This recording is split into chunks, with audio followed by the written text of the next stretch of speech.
Crypto exchange Kraken ने $15 billion के मूल्यांकन पर $500 मिलियन की बड़ी फंडिंग हासिल की है, जो इसके आगामी आईपीओ की मजबूत तैयारी को दर्शाता है। ये कदम क्रिप्टो इंफ्रास्ट्रक्चर में बढ़ते निवेश विश्वास को दर्शाता है और जेमिनी व सर्कल जैसे अन्य क्रिप्टो फर्मों के सफल आईपीओएस की प्रवृत्ति को आगे बढ़ाता है। इसी बीच निवेशकों ने 2 दिनों में $1.60 बिलियन मूल्य के ईटीएच खरीदे, जबकि इथेरियम के सह संस्थापक ने क्रैकन पर $6 मिलियन ईटीएच ट्रांसफर किए, जो बाजार में बड़ी हलचल पैदा कर रहा है। कल्पना कीजिए, अगर वैश्विक वित्तीय संदेश सेवा स्विफ्ट सीधे ब्लॉकचेन पर आ जाए तो क्या होगा। जी हां, स्विफ्ट, जो दुनिया भर में 11,500 से अधिक संस्थानों को जोड़ता है, अब इथेरियम लेयर 2 लीनिया का उपयोग करके अपने सिस्टम के ऑन चेन माइग्रेशन का परीक्षण कर रहा है, जिसमें बीएनपी पारिबास और बीएनवाई जैसे बड़े बैंक शामिल हैं। ये पहल अंतर्राष्ट्रीय इंटरबैंक भुगतान उद्योग के लिए एक महत्वपूर्ण तकनीकी परिवर्तन का वादा करती है और लीनिया को इसकी उन्नत क्रिप्टोग्राफिक गोपनीयता सुविधाओं के कारण चुना गया है, जो बैंकों के लिए महत्वपूर्ण है। कल्पना कीजिए, अगर डॉलर के बजाय यूरो डिजिटल भुगतान का नया बादशाह बन जाए तो। आईएनजी और यूरोपीय बैंकों का एक संघ अगले साल के अंत तक यूरो स्टेबल कॉइन लॉन्च करने की तैयारी में है, जो डच सेंट्रल बैंक की निगरानी और माइकार नियमों के तहत काम करेगा।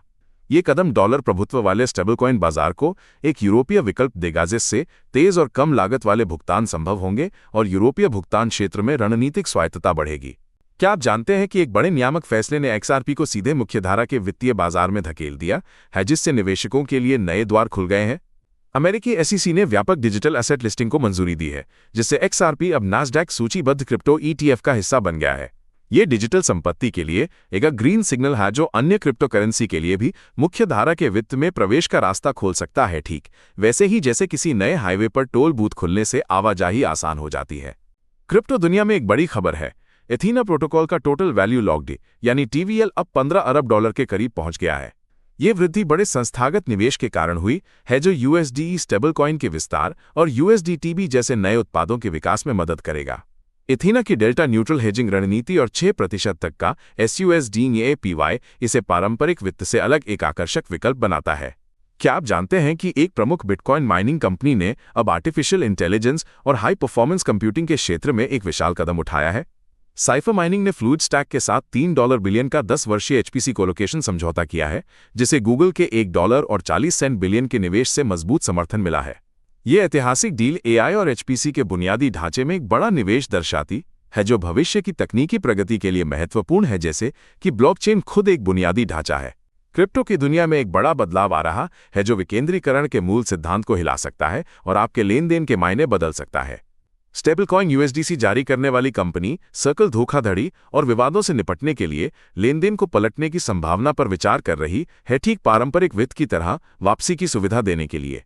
ये कदम ब्लॉकचेन की अपरिवर्तनीयता और अंतिम निपटान के सिद्धांत के साथ सीधा टकराव पैदा करता है, जिससे क्रिप्टो समुदाय में इस पर तीखी बहस छिड़ गई है। क्रिप्टो दुनिया में एक ऐतिहासिक पल। S&P 500 इंडेक्स फंड अब ब्लॉकचेन पर आ गया है, जिससे 24 घंटे ट्रेडिंग और पारदर्शिता संभव होगी।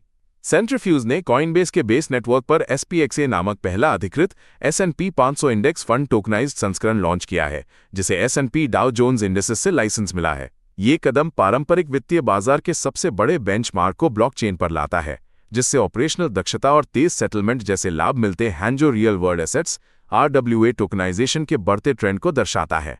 क्या आप जानते हैं, एप्पल ने अपने iMessage ऐप में सीधे बिटकॉइन भेजने की सुविधा जोड़ दी है। ये खबर क्रिप्टो जगत में हलचल मचा रही है। एक अमेरिकी न्यायाधीश के आदेश के बाद मैकेडेमिया वॉलेट ने कैशू प्रोटोकॉल का उपयोग करके iMessage पर ई-कैश बिटकॉइन भुगतान भेजना संभव बनाया है। ये ठीक वैसे ही है जैसे एक सार्वजनिक बही खाता, जहां हर कोई लेन देन देख सकता है। ये कदम मोबाइल पर बिटकॉइन वॉलेट अपनाने को बढ़ावा देगा, जिससे क्रिप्टो लेन देन पहले से कहीं अधिक सुलभ हो जाएगा और बाजार में नए उपयोगकर्ता जुड़ेंगे। अगर आप सोचते हैं कि क्रिप्टो लेनदेन पूरी तरह से गुमनाम है, तो इंटरपोल की ये कार्रवाई आपको चौंका सकती है। ऑपरेशन HEVI के तहत 40 देशों में निवेश धोखाधड़ी और मनी लॉन्ड्रिंग जैसे 7 प्रकार के साइबर अपराधों को निशाना बनाया गया, जिसमें $439 मिलियन की आपराधिक आय जब्त की गई, जिसमें $97 मिलियन की क्रिप्टो करेंसी शामिल है।